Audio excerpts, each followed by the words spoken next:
Hi, and welcome to the Spirit Lounge. Hope you guys are doing well, and welcome to the continued and the final video for the Majjhima Nikaya.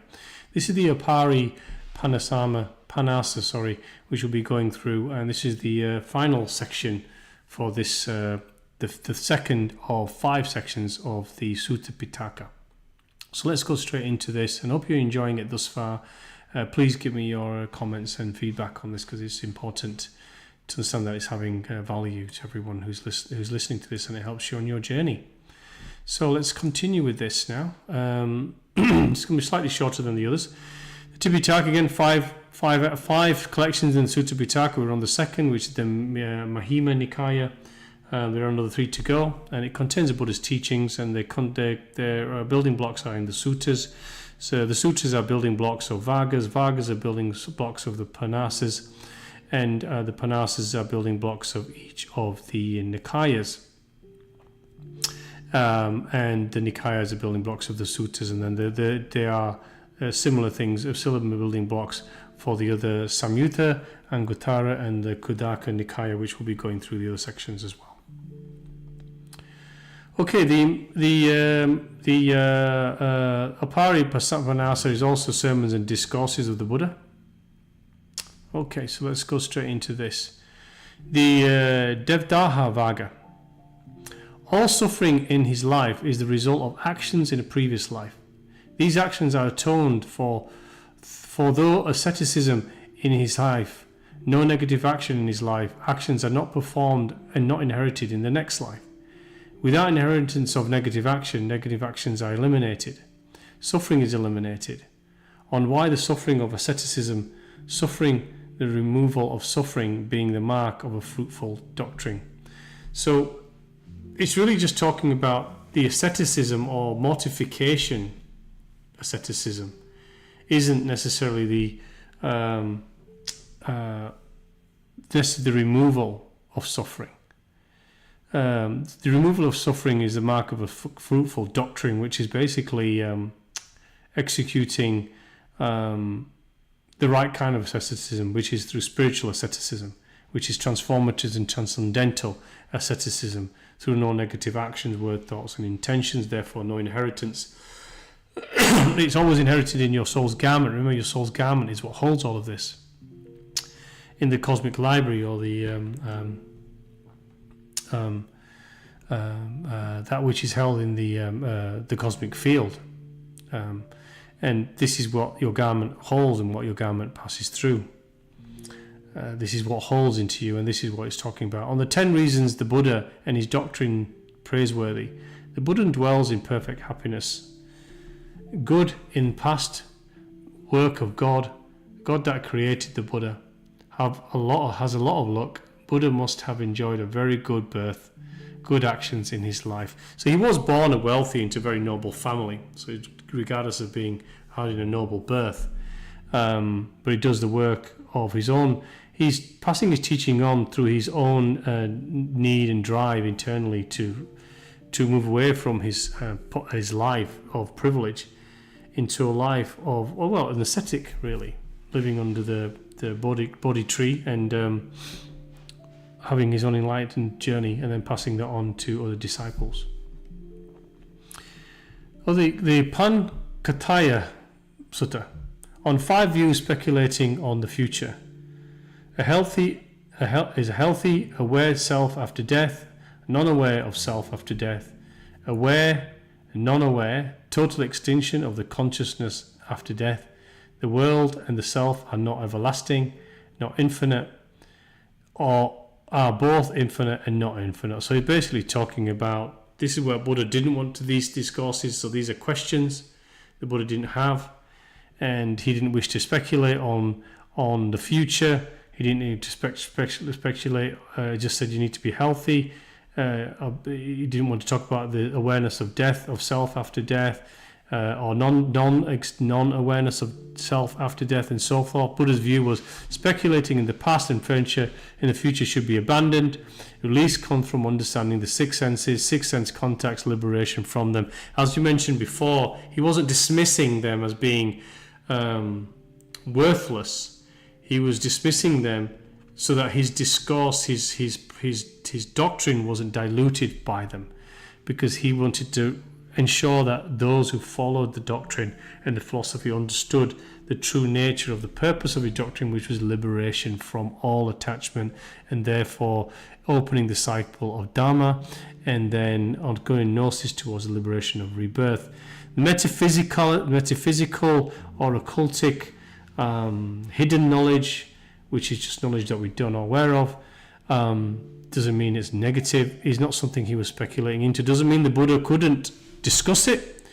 It was something that he avoided. Sanakata Sutta. Sorry, apologies for that. Unworldly people associating with worldly people, and holy-minded people associating with holy-minded people. You'll do this naturally. The congregation around you, your friends, your colleagues, who you spend time with, who you do not, will change. As I said, more solitude will be sought on the journey. Those seeking the sphere of nothingness, seeking company of like-minded. Those seeking enlightenment, seeking company of like-minded. The Jasapaya Sutta. Impermanence of sense pleasure leading to greed, anger and conflict. Cultivating the mind to eliminate sense pleasure. End to greed, anger and conflict. Crossing the flood, overcoming worldly suffering, and reaching Nibbana. Attaining imperturbability, which is perfect calm. I don't think that word we use much because it's very difficult to say already. Or attaining perfect calm.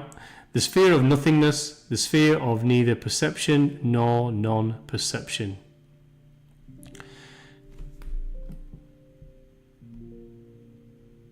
I think that passage kind of speaks for itself. I'm waiting for it to move to the next one. There we go. Okay. The Guna Kamagoganana Sutta. On the gradual training method used by the Buddha. Right conduct and the fear of misconduct. We know what wrong thoughts and right thoughts, right conduct and wrong conduct. We've gone through this on previous videos.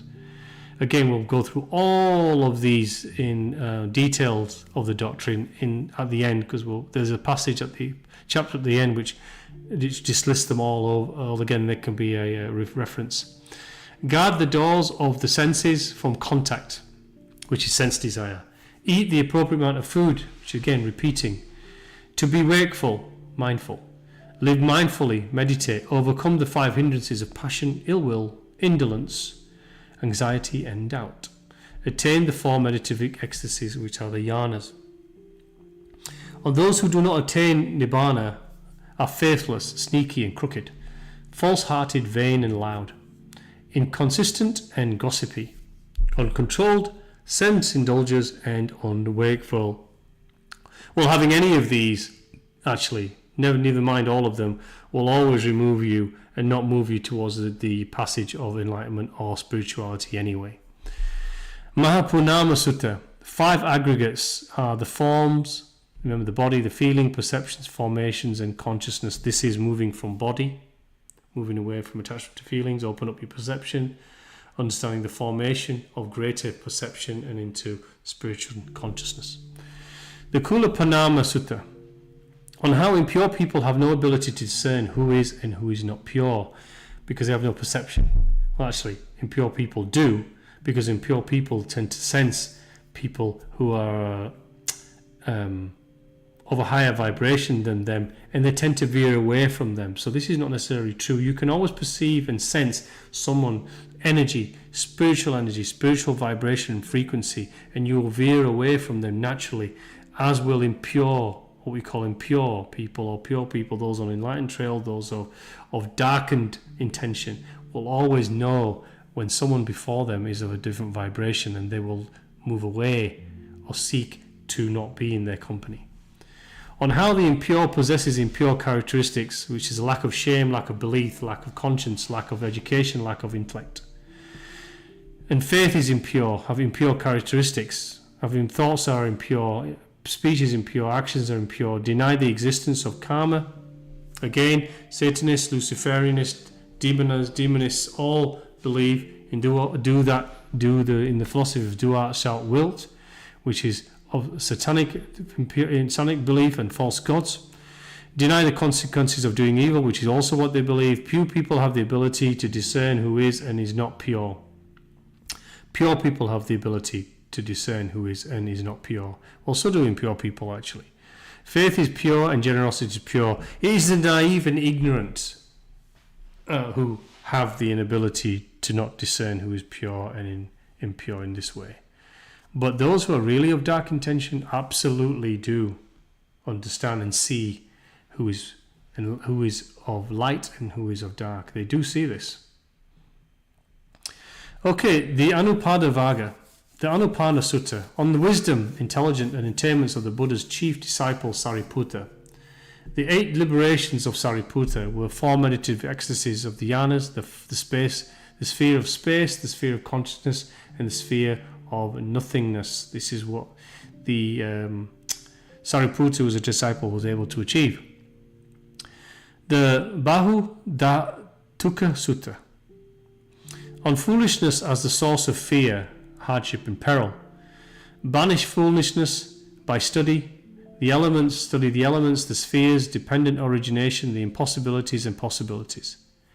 The 18 elements of the eyes, the sight forms, the eye consciousness, the ear, the sounds, the ear consciousness, the nose, the smells, the nose consciousness, the tongue, the taste, the tongue consciousness, the body, touches, body consciousness, mind, which is intellect, ideas and thoughts, and mind consciousness. This is, in other words, be aware of the faculties of the 5 senses, the inputs of the 5 senses, and be conscious of them, and they're mindful and wakeful of all of them. Elements: pleasant, unpleasant, pleasure, not pleasure, calmness and ignorance, lust and non-lust, anger and non-anger, harm and non-harm. On the 3 spheres, sense, desire, form and non-form. It's just going through the opposites of where we can come from and to. Kaya Gastastani Satati Kaya Gastasati Sutta. On meditation upon the body and the 4 elements. On repulsiveness meditation. This is meditation on foul things. It's basically talking about foulness meditation, loathsomeness meditation, disgustingness meditation. Could be that. All those who live on the dark and the thickness of the left. The right being that of transcendental spirituality. Being meditation upon the lifeless body, the inescapability of death for the corpse, state of being aloof from desires, still observant and reflective of desires, and the state of being cut off from desires and a peaceful heart. So this is obviously talking about the opposite of repulsiveness meditation. Sankhya Pati Sutta, on the power of goals, on the 5 dhammas of the Buddha's disciples, which is faith, moral conduct, education, generosity and wisdom. Spiritual goal setting of disciples possessing the 5 dhammas and who strive for better rebirth. Sunnata Vaga, the Kula Sanata Sutta, on meditation on how the Buddha spent much of his time dwelling in emptiness, on an understanding of emptiness, which is basically without the delusion of identity and self-view, basically, is understanding emptiness being moving away from self-view and the identity of self and the body. Being full of a singular perception, of a pure perception. This is moving into the nothingness, non-perception, perception, consciousness, non-consciousness, into the all. Knowing of the true nature of all things and the end of births and all suffering. Mahasunata Sutta, Buddha observing monks attached to a monastery. Buddha was observing monks attached to a monastery life make slower spiritual progress than monks who embrace solitude. Importance of solitude in meditation. I would also add to this that even those monks who embrace solitude and meditation in caves rather than even in a monastery have a lesser, slow spiritual progress than that who practice the same thing, and powerfully though, in amongst the brutal duality of the real world. On right speech that supports the goal of enlightenment and mindfulness, 5 causes of sense pleasure, that perception leads to craving. On the increase and decrease of suffering and extinguishing of the 5 aggregates, which are bodily form, matter and material, our perceptions of perceptions, 5 senses, the sensations and feelings coming from them, the formation and clinging to them, and the consciousness, right reason to follow Buddha, which is how we release ourselves. To seek the end of suffering on what brings ruin to a teacher is kindling more sense desire, furthering the cycle of rebirth and decay and suffering. Decay is basically birth, and obviously the clinging and attachment being suffering. The Acharya Buddhadhamma Sutta. Buddha before birth was born into the company of happy gods. So this is where they're saying that Buddha must have come from the realm where his soul's garment was that of the vibration closer to spirit. The two form an emanation and vibration. Therefore, in the realms closer to grace itself, what they call happy gods, or the realm of the deified realm, the transcendental realm, lived a full lifetime amongst them. After he appeared in his mother's womb, Buddha's mother was free from sense desire. His mother dies and was reborn against happy gods also. Buddha was born pure and from a pure stock. Danta Bhumi Sutta. Impossibility of spiritual insight for those living in great luxury. It tends to be true. I've not met anyone who lives in great luxury, who opulence and indulges in it, who has lived a spiritual path. They tend to often give it up or move away from it to do so. On the impossibility for one in the grip of sense desire to understand that which requires freedom from sense desire to understand. Those who have tamed their desires are easier to train in the Buddha's teaching than those in the grip of worldly desires. Bhumiha Sutta. Wrong method, wrong view, thought, speech, action, livelihood, effort, mindfulness and concentration, which are all wrong methods. It is not possible to make spiritual progress even while leading the unattached holy life, with attachment and without attachment. The Anuruddha Sutta. On 2 types of meditative practice: the limitless liberation of mind and the liberation of the exalted mind. On the limitless liberation of mind spreading in all 4 directions. Liberation from exalted mind, ego mind. This is talking about saturating with exalted thoughts, i.e. enlightened transcendental thoughts rather than ego thoughts. 4 rebirths. Those who pervade those 4 rebirths. Those rebirths are those for those who pervade limited radiance, are reborn amongst the gods of limited radiance.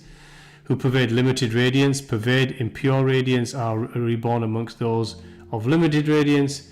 Those who pervade limited radiance, are pervade impure radiance, are reborn. So effectively, it's essentially talking about anyone whose rebirth is for those who are limited to themselves in terms of the spiritual journey and still have attachments. And the lastly side on this is the Vibhanga Bhaga. Buddha Kareta Sutta. On ignoring the past and the future and focusing on the present, which is mindfulness. On not remembering the past and dwelling on the past forms sights. On not hoping for future forms, sights, sounds, smells, tastes, touches and ideas. On the correct way to deal with the future, not believing in delusion of self and forms, sights, sounds, smells, taste, touches and ideas. On observing phenomena in the world without things disappears. Kalakumava Bhanga Sutta. On karma, on beings as the owners of their own actions and karmic consequences of those actions and the karmic consequences of those actions. On karma resulting from action as the explanation for difference between beings. So you're really talking about difference between beings, their karmic balance, and also the lives that they live being the energetic karmic as a consequence of karma, which isn't always true because, as I said, karma doesn't always reflect itself in what you physically see a person living. It can also be what you do not see. Differences in terms of lifespan, health, look, social status, birth, and intellect. Well, energy will make a difference to that. Also, Datta Vibhanga Sutta. On the 18 mental activities, the mind producing happiness, sorrow or equanimity, when sight meets sound, eye meets sight form, nose meets smells, body meets touch, mind meets idea, on the 4 oaths of man, wisdom, truth, renunciation, and enlightenment. On ending all attachment to impermanent things, thus ending birth. Thank you for listening to this. Remember, second coming, be transformative, not virtuous. At all times, this is the path that waits before you. And it has to be transcendental and transformative, because you are, the second coming you're seeking is your own. And it will take faith and persistence, detachment, as Buddha says, right thought, right action, right method, which are natural things that are described explicitly here. And it's a passage you must take and must follow persistently and with faith. Allow the petals to open and unveil. Join and put your feet on the golden path and walk. And allow grace to open and unveil it for you in the experiences and doorways. Do not fight it. Fight what grace is bringing to you. Sometimes things are uncontrolled and out of your control happen. Allow and surrender yourself to the divine origin, because it will show you the path, as it is showing me right now, on some doorways opening to me through a change that I'm allowing to happen. I do not fight, I just walk the path. So say thank you again for listening to this. I do appreciate it. Your time is a blessing. Please let me know how this is helping you, because it's important. This is why I do it. How it helps you on your journey, and your thoughts on these videos, and if you're watching any of my other series as well. I truly appreciate it. And so thank you again, and God bless you all. Until next time, take care.